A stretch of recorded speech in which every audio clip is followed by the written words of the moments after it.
Good afternoon, friends, and welcome to this press conference of Economic Survey 24-25. The Union Minister for Finance and Corporate Affairs, Srimati Nirmala Sitharaman ji, has tabled the Economic Survey 24-25 in the Parliament a short while ago. To brief us more on the key highlights of the Economic Survey, we have with us Chief Economic Advisor, Sri V. Anant Nageshwaran ji. My warm welcome to you, sir. I also welcome Senior Economic Advisor, Ms. Chandni Raina, Economic Advisor, Sri Anthony Syriac, Economic Advisor, Dr. Anuradha Guru. Today's press conference will go as follows. First, the Chief Economic Advisor will give a presentation on the key narratives from the Economic Survey 24-25, followed by question and answer session. Over to Chief Economic Advisor, Sri V. Anant Nageshwaran ji.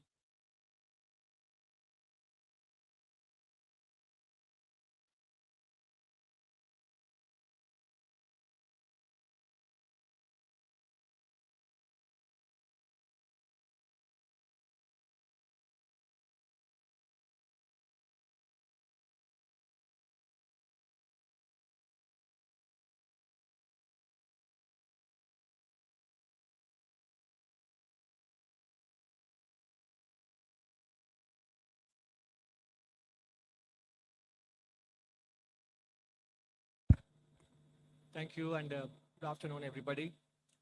Although we are almost at the end of the first month of the current calendar year, still 11 more months to go. I wish you all a very happy and healthy 2025.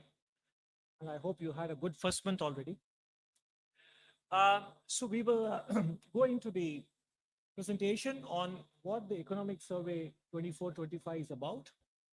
This is a presentation on the Economic Survey contents rather than on the state of the economy per se, although which will be there towards the end of the presentation as well. The structure of today's presentation, we will cover the following issues: the changing global landscape and how India can rise the game for the new playing field. And in that segment, we will cover 4 areas, as you can see here: reform through deregulation, augmenting internal capacities for growth, the private sector's role in nation building, the energy transition the Indian way, state of the economy regaining momentum, and the growth outlook for FY26. The changing global landscape, we did cover that in the last survey as well. 2024 was the year of elections across the world. And most of us know that both qualitatively and in terms of quantitative dimensions, the world that existed between 1980 and you can choose the endpoint. Some people would say 2008 or 2012, 16, etc. Roughly about 3 decades was the peak of globalization, hyper-globalization. As you can see in the statistics here, global exports went from 15% plus to 25%. Global FDI flows went from 0.5% of GDP to 3.75% of GDP. Global GDP itself rose 6 times in current prices. Extreme poverty came down because of faster growth in China and India. Internet penetration went from almost nothing to 23% as a share of world population. During this period, applied tariff rates across the world came down and the trade to GDP share went up. But clearly, you all know very well more than we do that this period has kind of ended. Even if we are not reversing very actively, we no longer are advancing along these dimensions. New import restrictions in every year were of the order of about 3,000 restrictions imposed by countries across the world. They have jumped to about 5,000 restrictions in the last 4 years.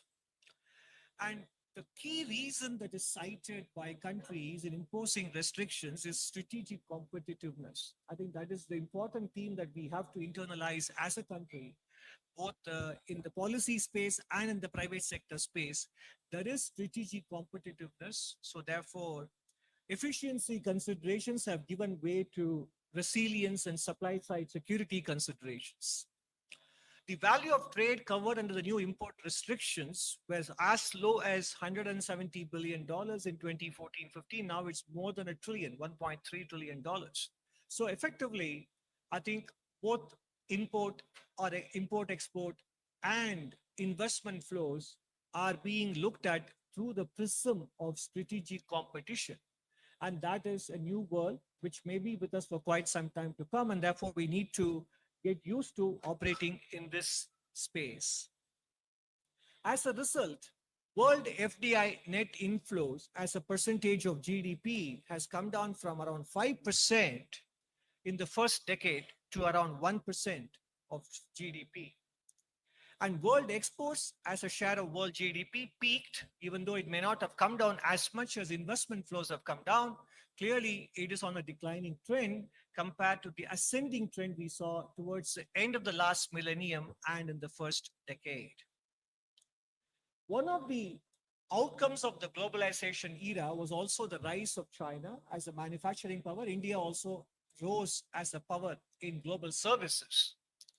So what has happened in the last 25, 30 years, and it is continuing even now, is in several high-tech, medium-tech areas, the presence of China is pervasive and dominant.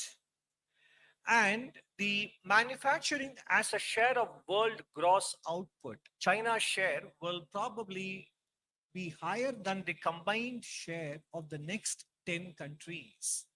It gives them a lot of strategic levers and advantage in several areas, as we will see later in some other dimensions as well. This is an important development along with globalization in the last 40 years. Now, along with the dominance in manufacturing, in terms of the materials and minerals required for global energy transition, let's first take a look at the solar energy. Global demand in 2010 was, China's share of the global demand was very small. And therefore, China's production capacity in those areas was also quite small comparatively. But fast forward 11 years later, while demand has grown even within China, but the production capacity in that country has grown even more than demand, basically giving them an important lever in terms of the source of supply for all ingredients and components related to energy transition. And if you happen to see the September 2024 report of Mr. Mario Draghi on the European competitiveness, the entire 75-page report is full of European concerns about the concentration risk that is there with respect to one country as a source of supply for all critical components and technologies with respect to energy transition and manufacturing, etc. Moving on from solar energy to electric mobility, if you look at the key materials that go into it, copper, lithium, nickel, cobalt, graphite, and the rare earth materials, the dominance, and this is a slide which we have shown you back in July 2024 as well, the dominance of one country is quite clear. And in different stages of production, even if those materials are not mined in one country, the processing happens in a single country, and therefore whether it is the cell components or battery cells. In fact, the truth is every single panel, solar panel we install, every single electric vehicle that we produce in this country, naturally the dependence on a single source for supply keeps increasing. So that dependence has to be kept in mind in the pace of transition towards renewable energies and also with respect to electric mobility. So this is the global context, that the era of globalization, faster and larger movement of trade and goods and services and investments is behind us. And there is a huge presence of a single country, a phenomena that we have not seen in a very long time, at least since World War II. So given this, naturally, we have to raise the game for a new playing field. The playing field has changed. And the game has to be rely on domestic drivers of growth. So what are those domestic drivers of growth? That is what is part two about. Just to recap, we do have a goal, a legitimate economic and social aspiration to become a developed country by 2047. The last economic survey broke it down into multiple components, generating about 8 million, 80 lakh jobs per year, increasing our share of manufacturing in GDP, plugging Indian businesses into global value chains, and creating a viable small, medium enterprise sector, which in the German language is called the Mittelstand. Because countries that basically became powerhouses in manufacturing had succeeded in creating a viable small medium enterprise sector. Therefore, our goal with respect to manufacturing is inextricably tied to the success of being able to raise the share of SME enterprises as well. Therefore, what is the action? The action is we have to raise our game on domestic growth. And how do we do that? There are four dimensions to it. One is deregulation for growth, augmenting internal capacities for growth, the role of the private sector in nation building, and doing energy transition the Indian way. First, we start with the deregulation for growth. Now, when we talk of deregulation, it is not even big ticket deregulation or dismantling of the licensing era, which happened in 1991 and pursued by governments over the last 30 plus years. We are talking about the nuts and bolts or the plumbing of deregulation, which particularly affect enterprises, be they in services or be they in manufacturing, which affect them in terms of the time and the resource bandwidth that they have. And these are related to local level rules, laws, and regulations. So this is the deregulation exercise, which will probably not be a news story in the front pages, but that kind of deregulation at the local and the state government level have to happen pervasively for us not only to boost MSMEs, to boost manufacturing, but also to lift the potential GDP growth in the country. And this applies in the areas of labor and even in the education sector as well. We'll share with you a few examples. These are the areas where I think the regulations that are there today affect the day-to-day activities of businesses that don't have the kind of bandwidth which large enterprises have. Whether it is in land, building and construction, utilities, logistics, and there are sector-specific deregulation areas, and you can see more of them in chapter 5 and also across other chapters in the economic survey. In general, we are obviously in the presentation, I can't go into all the issues which are there in the chapter. Just to illustrate, compliance costs make it cheaper to run a 150 worker factory than one 300 worker factory, whereas it should be the other way around. Regulations also disproportionately affect small businesses. If you look at the building restrictions, the setbacks to be allowed on all the four sides of a building, the floor area ratio restrictions, parking regulations, etc., take away much of the land available at the ground floor level for businesses. So actually manufacturing can start only from the first floor onwards in many small enterprises, both in urban and rural India, if they fully comply with the letter and spirit of these regulations. Naturally, that raises the fixed cost of doing business. And naturally, it also disincentivizes more hiring. So deregulation is not just about ease of doing business. It is a pathway to employment generation. And naturally, we also know that many states impose a high markup on electricity costs supplied to businesses compared to other non-businesses. And whereas in countries like Vietnam and Bangladesh, particularly in Vietnam, which we look up to, it is the other way around in terms of being our next important competitive country. They have the opposite problem, which is that the cost of electricity supplied to industries is on the lowest side there compared to what we have in India. And by the way, this is not just a theoretical exercise. We have done, and you will see more of it in chapter 7, we looked at those states which have progressed a lot on business reform action plan. And lo and behold, those states have a much higher level of industrial activity. So there is a positive correlation between BRAP and the level of industrial activity that is there in these states.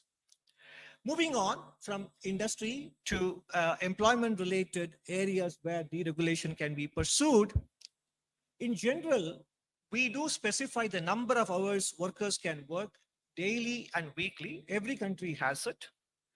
But the problem is we have restriction that this shall be adhered to week after week after week, whereas other countries give flexibility to the enterprises to be able to achieve this over a longer period, 3 months or 6 months. Your overall working hours cannot exceed this. But in a given week, there could be more or less work depending on demand surges. So that flexibility is missing. The same thing with respect to Factories Act on overtime working hours as well. The stipulated overtime hours are lower than competing nations, even though the overtime wages are higher in India on paper. The hours that people can be asked to work overtime is limited. And this is something that the workers and the management can negotiate between themselves, depending on order flows and so on and so forth. Moving on to higher education in particular, where I think market forces can play a much better role in ensuring quality outcomes. The University Grants Commission specifies minimum credits for various course categories and in what sequence as well. These aspects could be entrusted to the institutions themselves. And the institutions must remain free to remain must be free to remain flexible with their coursework. This will allow them to adapt to changing market demands, and we should basically trust the faculty and students to find solutions to these problems. These are all areas where we don't have to micromanage, and that is something. This is just examples of deregulation we can undertake in industry, employment, and education. Moving on to part B of domestic drivers of growth, this is to continue to do the work we have been doing in the last 10 years on augmenting internal capacities for growth. And in July 2024, in agriculture, we devoted a lot of time in both chapter 5 on the medium term outlook on how agriculture can be freed in terms of empowering farmers to be able to produce the maximum value and raise productivity. And we deliberately call it the sector of the future because there is enough scope to raise the contribution of agriculture by 0.75% to 1% in terms of GDP growth by empowering farmers, as we wrote in the last July survey. And there are examples which we have cited in this survey as well from different states, and also both in terms of land pooling and also in terms of irrigation potential, which we have done quite well in the last 8 years. The area under micro irrigation has gone up by 3 times, and that can actually be an important factor. So bringing more area under irrigation, land pooling, and giving farmers the freedom to sell wherever, whenever, to whomsoever, at whatever prices, while undertaking different intervention mechanisms to take care of the demand side. That is the right combination that can unlock up to 1% of incremental growth from the agriculture sector. And given our size and given the impact climate change will have on some other nations in Africa and Asia, this will also give India a huge diplomatic and strategic leverage if we are able to become the breadbasket for many countries around the world. So this sector is not something that countries do well in their early stage of development, but given the change in globalization and given climate change, this sector can be a sector for the future as well. And as you see here on the left side, allied sectors in agriculture have been able to grow at much faster rate than the mainstream crops and food grains. So therein lies the clue as to what are all the elements from those areas which can be applied to traditional crop areas that will lift the overall growth rate of the agriculture sector. In terms of infrastructure development, we have done quite well in the last 10 years in particular, whether in terms of introducing new trains, new airports. We're contributing to reduced turnaround time in ports, coming down from 48 hours to 30 hours in the last couple of years, and capacity additions in the power sector. falling data cost, and expansion in telecom infrastructure. These are some of the illustrations we have picked up for highlighting here, but there are more details in chapter 6. We also, last time itself, we wrote about the turnaround logistics costs also have come down in the country, and turnaround time in toll booths, etc., and road transport are all contributing to higher production and distribution efficiency in the country. Particularly with respect to the urban India, cities declared open defecation free have gone from 15% to saturation coverage, and household latrines constructed, public toilets constructed, and waste processed as a percentage of waste generated. There is tangible and substantial progress in many of these dimensions. On the right side, what you see is that PM Awas Yojana urban and also Amrut in terms of water coverage, 70% tap water and 62% sewage coverage. And also the expansion of metro rail system. The reason we put it up here is that public transportation has to play a much bigger role in our energy transition and energy demand going forward, much more than in fact private mobility solutions, including e-mobility. Public transportation holds the key. And that is why not only we have 1,000 kilometers operational, we have equally another 1,000 kilometers that are underway. So this will, if we can integrate the public transportation network, our carbon emissions and also cleaner air and road congestion, all these dimensions will be addressed by utilizing public transportation infrastructure more efficiently. In terms of rural economy, the Swachh Bharat mission, 11.8 crore toilets in villages, Mission Amrit Sarovar. Again, if you look at the chapter on in agriculture and in industry, we talk about the importance of rejuvenating water bodies in contributing to the entire community development rather than purely providing water sufficiency. The National Health Mission, Sansad Adarsh Gram Yojana, empowering members of parliament to adopt villages and contributing to village development. Jal Jeevan Mission, 12.2 crore households provided, and Pradhan Mantri Awas Yojana Grameen, 2.7 crore houses completed. Now, in terms of infrastructure, it is not enough to talk only about the physical infrastructure. We have done quite well with respect to at the general government level, not just the union government. The overall expenditure has gone up from 10.4 lakh crores across the country between center and states to 25.7 lakh crores on social services, primarily health, education, etc. And this is a growth rate of more than this is the multiple of about 2.5 times in the last 7 years. And in terms of the building blocks for better education, the foundational literacy and numeracy, central and state government initiatives are covered. One is the Nipun Bharat initiative, the mission to ensure that every child attains foundational literacy and numeracy by the end of grade 3 by 2026. Some of the specific examples are also covered in the economic survey. Initiatives and interventions in states like Bihar and Gujarat are also given adequate coverage in chapter 11 of the economic survey. Apart from that, we also highlighted several private sector not-for-profit initiatives in these dimensions, whether with respect to learning or social and emotional learning, which are not typically covered in classroom textbook learning. All the private sector initiatives or not-for-profit initiatives that can be replicated and scaled up, and specific state level initiatives that are working well, which can also be considered as possible models to be adopted elsewhere.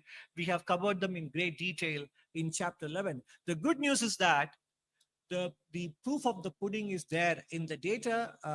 The latest annual State of Education report for 2024, which Pratham brought out a couple of days ago, the proportion of standard 3 children in government schools who can read up to standard 2 has gone up from 16.3% to 23.4%. And in middle school, major improvements in basic reading and arithmetic seen in all grades, and the progress at the high school level, more than 75% can do basic digital tasks. And the same report also covers the availability of infrastructure that facilitates learning in the classroom in terms of midday meal being served, drinking water availability, usable toilets, and usable toilets for girls in particular as well. In all these areas, in the last 6 years, there has been noticeable improvement as well. Skilling initiatives found a prominent place in the last budget presented in July. And many of these initiatives, in fact, it looks as if I have to give you a specific glossary for this slide alone in terms of the number of abbreviations that are being used here. CTS stands for Craftsman Training.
CTS stands for Craftsman Training.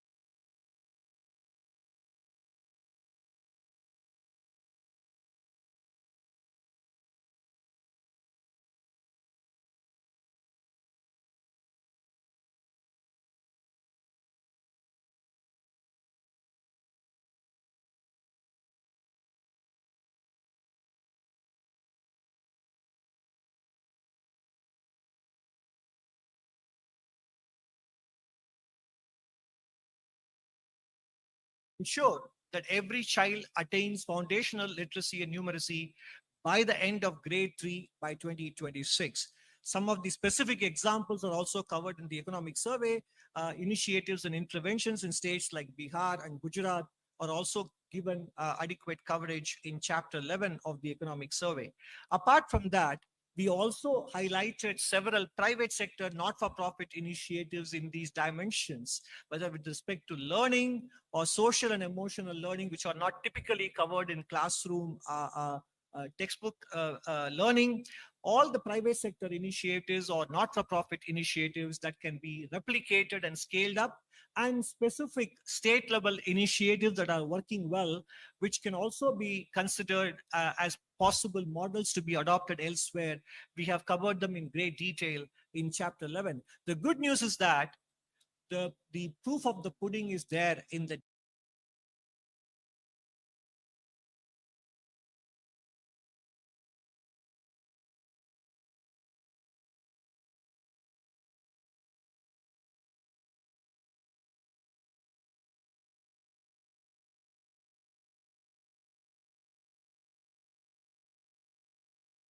data, the latest annual state of education report for 2024, which Pratham brought out a couple of days ago, the proportion of standard 3 children in government schools who can read up to standard 2 has gone up from 16.3% to 23.4%, and improved productivity by 10 to 15%. And in this regard, the survey also covers many initiatives taken by different states, from Gujarat to Madhya Pradesh to Rajasthan to Tamil Nadu, etc. We cover initiatives taken by several states for the growing MSME businesses and attracting new businesses, which can serve as inspiration for other states as well. Harnessing the power of women entrepreneurs with respect to credit access, skill development, marketing support, and specific support for women-owned enterprises in terms of reserving public sector procurement for women-owned enterprises. So basically the point is, In the first two sections of this, in domestic drivers, we have spoken about the importance of deregulation.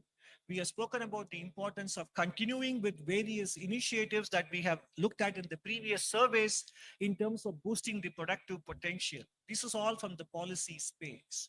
From there, we move on to the role of the private sector, because naturally for a large economy, private sector plays a very big role. And in terms of the private sector, the specific asks are balanced deployment of capital and labor, curbing ultra processed foods, fairer distribution of incomes, which is related to the balanced deployment of capital and labor, workplace importance to workplace safety, workplace culture and mental health, and thinking about supply and sourcing from a strategic perspective as well, investment in R&D. So these are all the dimensions in which the public sector, private sector can also raise the game for the new playing field that we are confronted with today.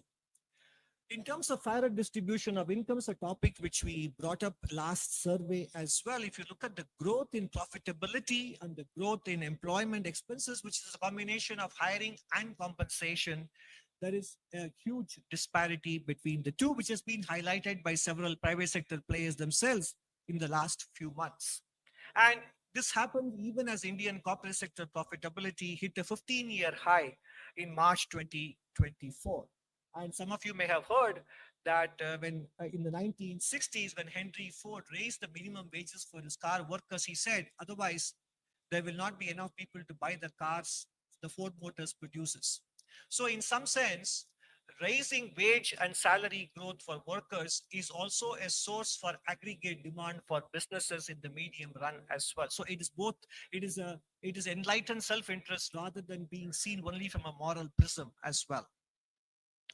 And in terms of balanced deployment of capital and labor, the clear example is the use of artificial intelligence. And we have a special essay on this topic in chapter 13. In July 2024, we spoke about the energy demand management in a special essay on dealing with climate change. This time, the special essay is on the impact of artificial intelligence on employment generation and in general on labor. Deployment of artificial intelligence presents both opportunities and challenges. Past technology revolutions in general, sometimes we all feel that technology eventually generates more jobs than it displaces. That is true. But the key word is eventually. What happens between now and eventually is critical. And that is where I think we need to create supporting institutions, enabling institutions, to train them, to prepare them, and academic curriculums have to change, workplace practices have to change, etc. So therefore, technological transitions have not been painless in the past, particularly during the previous three industrial revolutions in the Western world. And we need to learn from them. And that is what this chapter covers. And the private sector, therefore, needs to weigh the benefits of artificial intelligence against the social cost, which may be subterranean in nature and which may surface over a longer period, eventually affecting the environment that is necessary for running businesses smoothly. And therefore, the chapter argues for a careful deployment optimized over a long horizon. This will augment labor and will deliver broad-based social benefits. Of course, one of the considerations, if I may say in a lighter vein, when we wrote this chapter was whether the chapter would become outdated by the time it goes to print, given the kind of fast changes happening in the artificial intelligence space. But the issues that are discussed here is not with respect to the technological developments per se, but also whether the potential and the threat the technology poses for augmenting labor or displacing labor. Those issues are discussed in chapter 13. And where else a private sector can contribute? Compared to several countries, when it comes to R&D spend, 50% of it happens from the government and only 41% happens from business enterprises. Even higher education, academic institutions only contribute 9% compared to other countries. I think this is one area where I think the private sector and people like Mr. Naushad Forbes, etc., have actually written about it. The funding of R&D in India is predominantly from government entities, and it is not for lack of incentives. Specifically, box item 7 in chapter 7 covers the various incentives that the government of India offers in comparison to peer countries, and they are definitely comparable. And R&D in India is primarily driven by business enterprises in many other economies. And whatever R&D happens in the private sector in India is not only low, but is also sectorally concentrated. And that is one area of improvement. Ultra processed foods.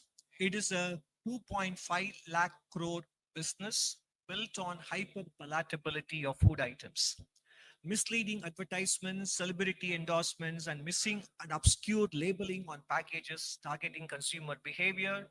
Ultra processed foods are directly associated with exposure to cancer, respiratory, cardiovascular, and gastrointestinal health outcomes.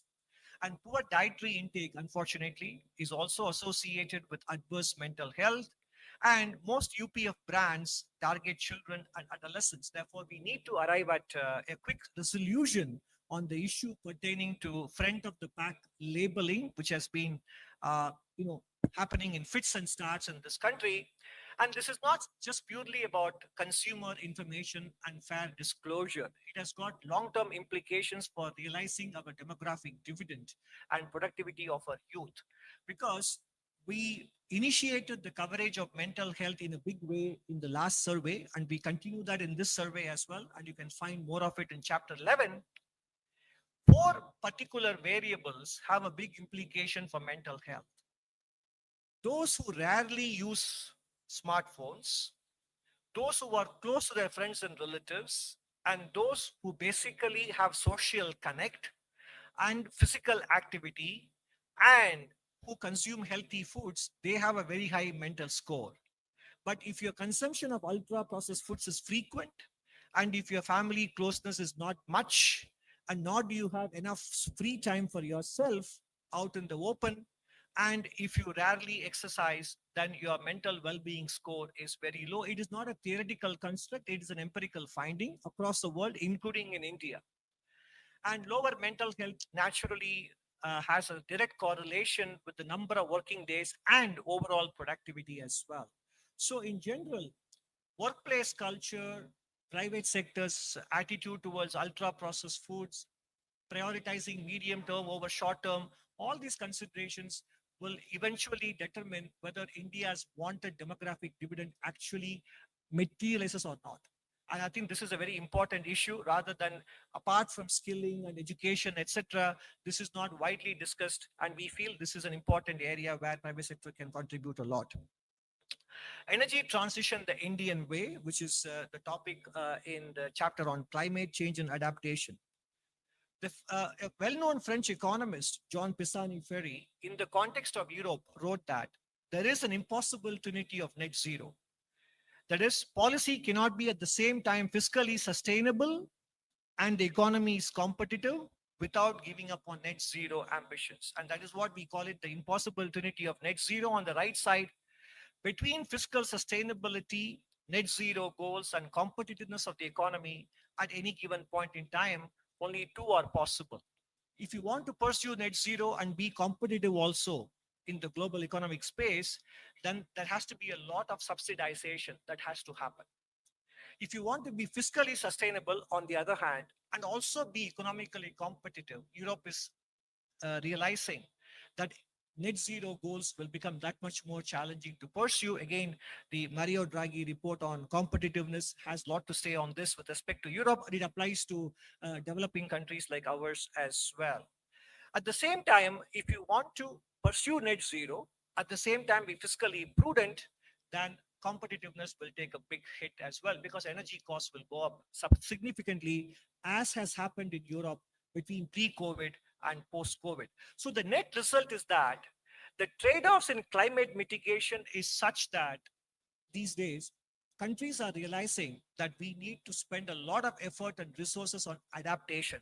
The theme of the chapter on climate this time is how do we maximize our adaptation efforts, adaptation funding, as opposed to focusing on emission mitigation.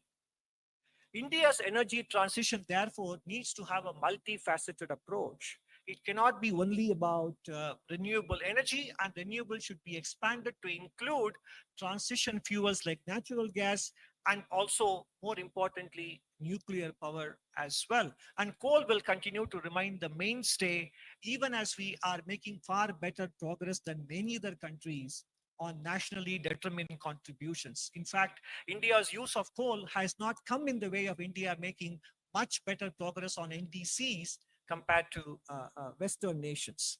These considerations are discussed in great detail in the chapter on climate and also in chapter 5 as well. In terms of financing, much of the flows today are concentrated on emission mitigation, but critically important given the fact that the greenhouse gases already in the atmosphere will anyway cause global warming and damage to countries' environment.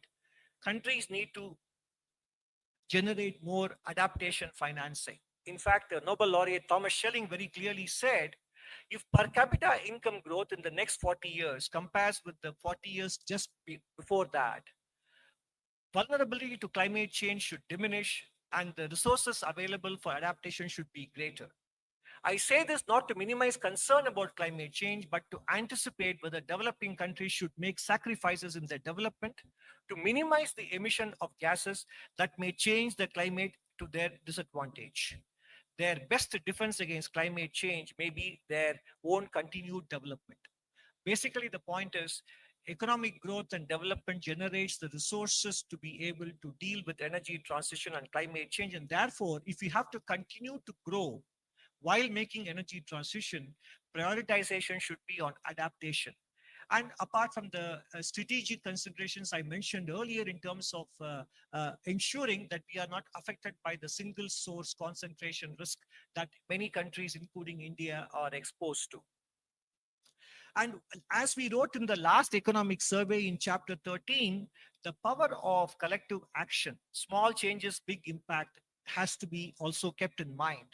The lifestyle for environment movement, small individual actions, impact of lifestyle changes. A 13% change in global population behavior can reduce carbon emissions. For example, having the thermostat at 26 degrees or 27 degrees and having a small fan circulation will keep the room cool than keeping the thermostat at 20 degrees in summer, for example. Food waste reduction. Finishing food on a plate can save 90 kilograms of food waste per person annually, cutting down carbon emission and food loss. Carpooling and public transportation, which I alluded to earlier, can cut down transport sector emissions. Carpooling can save 380 million liters of fuel daily in India by reducing nearly 8 lakh rides per day. And public transportation, in terms of integrated solutions, is much better than focusing on tailpipe emissions through e-mobility, which also has a strategic angle to it. Recycling power, recycling 1 ton of newspaper can prevent 25,000 liters of water wastage, contributing to more efficient resource use. Finally, we come to the state of the economy, which is the current. The economy grew 6% in the first half, and second half, it is poised to do better. Growth remains close to decadal averages, especially if you look at agricultural sector, gross value added, industry, they all have grown better than the average over the entire period between FY15 and FY24 in FY25. Services sector is almost there, but overall the point is that the pandemic effects have completely now been erased from the trend growth estimates. And you can see that in the different components of expenditure-based GDP, gross fixed capital formation has improved from 28.2% to more than 30%. And consumption share, private consumption share has gone up from 58.7% to 61.8%. And government expenditure has come down, in fact, from 10.8 to 10.3% compared to FY18. And export share also has gone up from 18.8 in FY18 to an estimated 21.5% in FY25. So basically, compared to the pre-pandemic shares of GDP, there is a good contribution or a better contribution coming from exports and gross fixed capital formation and private consumption as well. And this is what I mentioned in the previous slide. If you look at the overall GVA, on the top left, it has caught up with the trend growth, pre-pandemic trend. Agriculture has been above pre-pandemic trend, partly because of the growth in allied services, which I showed you earlier, which is a high single-digit growth rates. And industry has now just popped its head above the pre-pandemic trend, bottom left. And with respect to the overall services sector, again, we have caught up with the pre-pandemic trend as well. Inflationary pressures have come down, barring a few items. If you look at the left side, you see the core inflation, core food, consumer food price index, overall core inflation, and the CPI inflation. Core inflation is below 4%.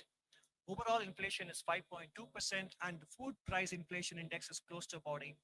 But if you remove specific items, then you can see that overall inflation trends are very subdued, and that is what the right side chart confirms for us. Headline inflation is 5%, but excluding tomatoes, onions, and potatoes is about 4%. Excluding pulse and vegetables is below 4% as well. In terms of export growth, while the headline numbers in merchandise exports may appear subdued, if you strip out petroleum and gems and jewelry, the growth is close to 10% between FY24 and FY25 in the first 8 months of the current financial year. And services sector in general have continued to grow in terms of the surpluses. And in the first half of the first 9 months of April to December 2023 and 2024, there has been a bigger surplus on the services trade as well. Naturally, all of this resulting in a balance of payments, which is very comfortable. Around 1% of GDP is the current account deficit. And therefore, financing this current account deficit has been not a problem despite successful and profitable exits by many businesses in the last 2 years. Even as the gross inflows are improving, the repatriations on account of profitable exits or transfer of ownership from direct to portfolio investors hasn't posed a problem for the current account because of the subdued oil prices, strong private transfers, and good export performance in the services sector, contributing to a current account deficit, which is just around 1% of GDP. The growth outlook for FY26, we projected 6.5 to 7% for FY25. And this time we are projecting a growth outlook between 6.3 and 6.8% for FY26, which is in line with the projections made by many international organizations as well. The risk factor, of course, again, not only because of the changes in the global playing field, global stock markets also have become lately volatile, as we witnessed earlier this week. And we have an interesting box item in chapter 2, looking at the correlation between S&P 500 and the Nifty indices. Whenever in the last 24 years, since the millennium began, whenever the S&P 500 corrected, what was the impact on Indian stocks and vice versa. So that is a factor that we need to keep in mind, because the massive growth in retail participation in the Indian stock market is definitely a good thing.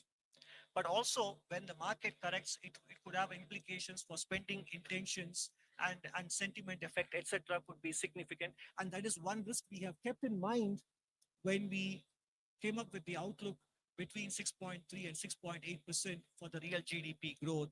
And as we always say, we will be very happy to be proven to be wrong and conservative if the final outcome turns out to be better than 6.8 as well.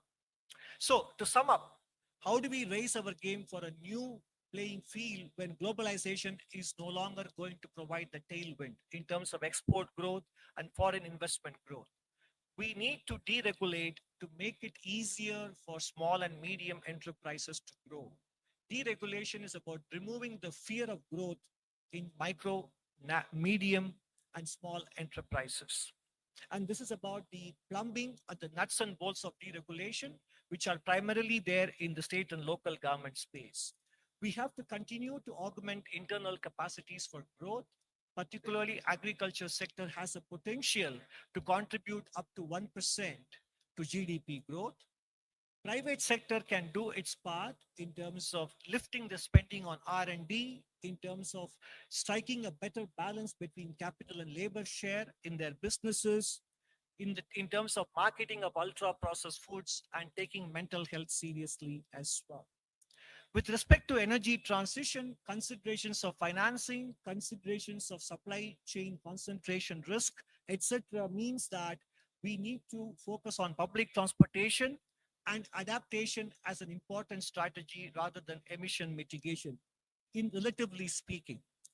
Business as usual across all sectors, academia, private sector, governments, etc. Business as usual carries the risk of growth stagnation. Thank you very much.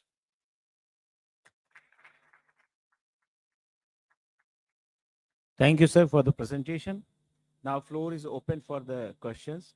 So starting with 127. Please introduce yourself and your organization's name, and then Mike at 127.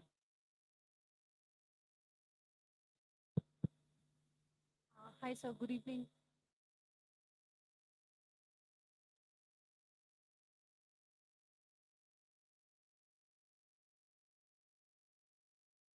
Hi, sir. Good evening. Ruchi Bhatia. This is Ruchi Bhatia from Bloomberg News. Your economic survey, sir, did make a case for deregulation and asking states to really get out of the way so that businesses can do better. I just want to understand from you, what can the federal government really do to nudge or prod states to get out of the way, to be able to deregulate in a more extensive way?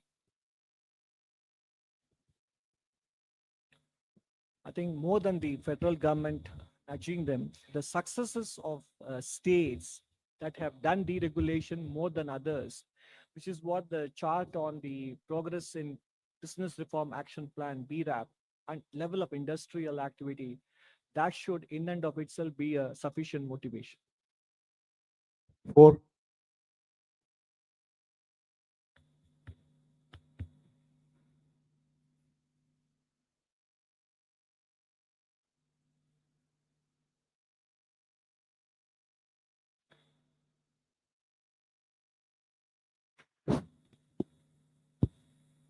So Timsi Jaipuria, this side from CNBC TV 18.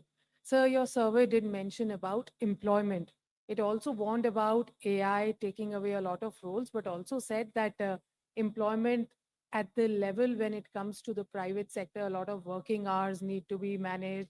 At factory level also, working hours need to be regulated. There should be a flexible working hours to be given to the employees. What is it that the government has in its mind for the private sector on employment, be it generation of employment, be it the working hours, or as you made a case for salaries, wages to be enhanced? You gave a very clear example of Force Motor saying that if salaries increase, only then people can buy the cars that Force Motors is manufacturing. So given all of this, what is your view or what government can do on the employment side? Again, what the government can do was already demonstrated in the July budget of last year when the government announced multiple schemes to incentivize labor augmentation in businesses, both in manufacturing, non-manufacturing, new jobs, adding to existing payrolls, etc., by defraying some of the contributions to EPFO, announcing the corporate internship scheme. So what the government can or should do was extensively mentioned, and even policy actions taken in the last budget of July 2024. And of course, the government can continue to take policy actions as it has been doing with respect to PLI schemes on labor intensive sectors. And also in terms of the deregulation action, that is the government's, not just the union government, but the state governments and local governments' contribution to employment generation is by reducing the fixed cost of doing business so that firms can raise the variable cost by hiring more people. Beyond that, I think not everything needs a policy tweak or a policy intervention. Some of it is in the natural self-interest of businesses to be able to find this balance. And that is why I gave the example of Mr. Henry Ford. I'll just ask my colleague Anuradha, do you have anything to add? No. Two. Dr. Nageswaran Karishma, this side from Business Today. The previous economic survey had mentioned about the China Plus One strategy and how India could draw dual benefit out of it. But this one does not explicitly mention it. Does this indicate a change of stance of the government, or the strategy is still a part of it? There is nothing. This time we're speaking about the importance of growing importance to be given to domestic growth drivers, building domestic supply chain resilience, which is the same as what has been the thought process behind the Atmanirbhar Bharata, China Plus One, etc. So this is the continuation of the same theme. 122. Sir मैं लक्ष्मण हूँ CNBC आवाज से। छोटे छोटे दो सवाल हैं। एक तो आपने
Thank